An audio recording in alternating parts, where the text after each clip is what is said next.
So, where do I begin? I was born and raised in the church. And I went a little off the path around when I turned 18, as many do. And I was away and blinded by the enemy and away from the Lord for a few years there until he kept calling me. He kept calling me through dreams. When I finally realized it was him after like 2 years, talk about stubborn, I came back to him. He received me because that's how awesome he is. And he restored me and redeemed me and restored me back to his ways and his path and his love. By then I was married and I had a son, and Jacob, and then he gave me another son, Joshua. And Joshua, both of my boys were the light of our lives. Joshua was very, very special. He was very loving, very sweet boy. He was my calm in the middle of storms. In 2014, I was planted in a church in Key West, a wonderful church, where I ended up serving for 9 years. That's where I grew exponentially, spiritually, and served for those years. I became a worship leader there. I became an ordained deaconess as well, and just God spoke a lot and brought a lot into my life. He also brought my husband to him because he's Jewish, and he was not he didn't believe in the Messiah yet. But in 2013, he began to come to church with me, and I was just super excited about that. He had been going with us for a few months, and in July of 2014, tragedy struck our family when our son was killed. Our Joshie, he was 4 years old at the time, and he was killed by a madman and driving a car, who didn't give a chance to my baby to even get to a hospital, to even have a chance of survival. I'm sorry. It's a little hard sometimes to tell the story. The first thing that I thought when this happened was, Lord,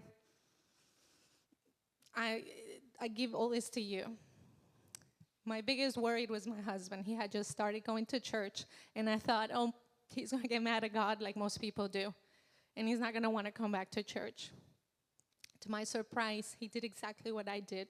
We turned together to the Lord for help, for comfort, for peace.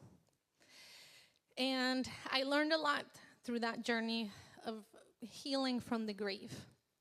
And there were 2 things that I did, actually 3 things that I did, that he led me to do. One of them was to surrender everything that I had in my plate at that moment. I surrendered my life to him. I surrendered the pain that I had. I surrendered the questions that I had. I surrendered the what ifs, that I should have done this. I should have. What if I came and picked him up? What if he wasn't in the place where he was with my mother at the time? He was visiting her. So I surrendered all of that. I said, Lord, I don't want any of this because I don't understand it. And it hurts. This kind of trauma hurts so bad. Like, I remember my physical heart, my organ inside here hurting. I felt like it was bleeding. I was like, maybe I need to go to the doctor. Maybe rupture or something, and I'm bleeding inside, because that's how bad it felt, and that's how bad it hurt. Like, your world stops spinning. You have to learn how to live again. Life starts over for you. But I surrendered everything. I realized, too, that whatever had just happened had nothing to do with the Lord. He didn't do this. He didn't need another angel in heaven. He didn't need my son in heaven. And he didn't need he didn't need to teach me anything through what had just happened, but it was purely demonic. The devil did it. He came, he stole, he killed, he destroyed, or tried to in my life. He killed my son. He did the whole thing because he thought he could stop my family, my husband, from coming to the Lord, from me to coming into the destiny that God had for me. So I recognized this, and I said, I am not going to blame the Lord. I am not going to get mad at him. I'm going to turn to him, and I said, Lord, I'm going to be like Job. Whatever happens, I'm going to serve you. I'm going to be faithful to you. I'm going to keep believing in you. I'm going to hold on to you, and you're going to help me through this. So I trusted him with this. I trusted him with my life. I trusted him with my family. I trusted him with this pain that I had.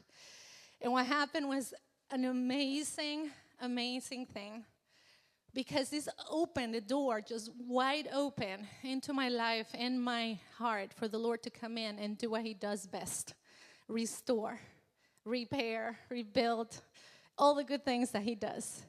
And he came in and he showed himself in my life in such supernatural ways like I had never experienced him before.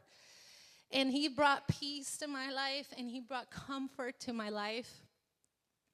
Every time when I would feel like I was falling apart, I would run to him. Jesus, help me. I'm falling apart. I'm losing my mind. I need you to help me. And I would immediately feel him in different ways. Sometimes I would feel him literally coming and just hugging me tight. And I would feel like hugged. I would feel like, and it was this peace that would come up on me. One time after the funeral, I was sitting in my house and I just started to get really nervous for some reason. Like your mind just goes nuts when you're going through this stuff. And I started to think, oh no, my baby's in there, not cemetery by himself. It's late now, it's dark, and he's in there. And the Lord reminded me that he's not there. That's his body, but he's not there. I have him here with me. And when I thought these things, I cried out to him, and I said, help me, Lord, help me, I'm losing it. And I saw this light. I saw this beam of light, like a little star that just came like floating towards me. And it came and it hit my chest. And when it hit my chest, it dispersed. And it was this peace, this unbelievable peace, that peace that surpasses all understanding that hit me. So these are the things that he did for me during that time. And then he began to work in my heart and heal it. And my husband, he worked in our marriage to where he put us to take turns with each other, to comfort each other. So our marriage actually got stronger through all this. I kept going to the church. Immediately, I said, I'm just going to keep serving like I had been. And people would come and say, like, wow, like something is different with you. Like you sing with this authority or you worshiping with this authority, spiritual authority. My voice changed. Like it completely changed. It started to get really strong, where before I thought I could barely sing. Now I was like really singing. And I was even like, wow, I'm hearing myself, and I couldn't believe it. So all these different things the Lord did in my life, and he started to just explode and increase into my life and my family too. And it was all because that door was open. And I believe that when we go through pain sometimes, and it can be the pain of losing somebody, or it can be pain because of things we go through, sickness or financial strain, or the devil comes and steals in many different ways. It tries to, steal and destroy in our lives. But we put locks up when we start questioning, when we start blaming the Lord. No, God doesn't need you to be sick in a hospital to teach you nothing. No, he doesn't need to send no accidents. He doesn't need to send no financial problems to teach you anything in your life. He will use everything that happens to you for the good of you. He will use them and turn things into lessons, or turn things into strengthening you, the resistance that you have into strengthening you. But he will never, ever do anything bad to you. Because John 10:10, Jesus said that the thief comes to steal, kill, and destroy, but I have come to give you life, and life more abundant.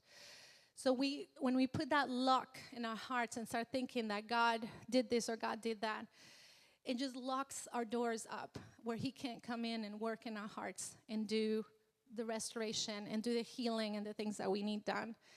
And so this is my main testimony I have in my life. He, in recent years, he has been pouring out so much since he moved us out of the Keys here into this area. And like I said in the beginning, we birthed a ministry this year.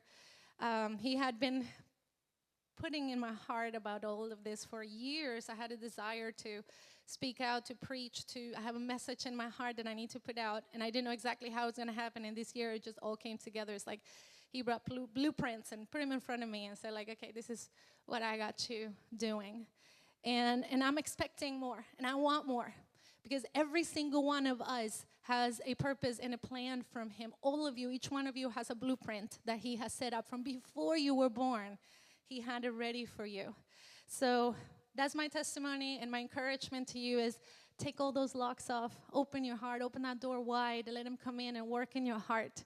And let him heal what needs to be healed, and restore what needs to be restored, and let him use you in the way that he's calling you to be used.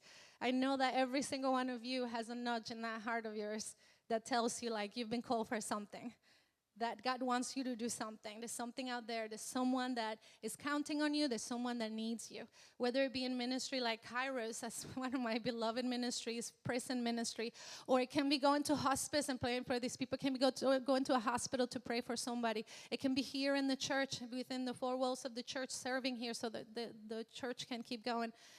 Doesn't matter where it is. Each one of you has a purpose from the Lord to serve in this life. And he loves you.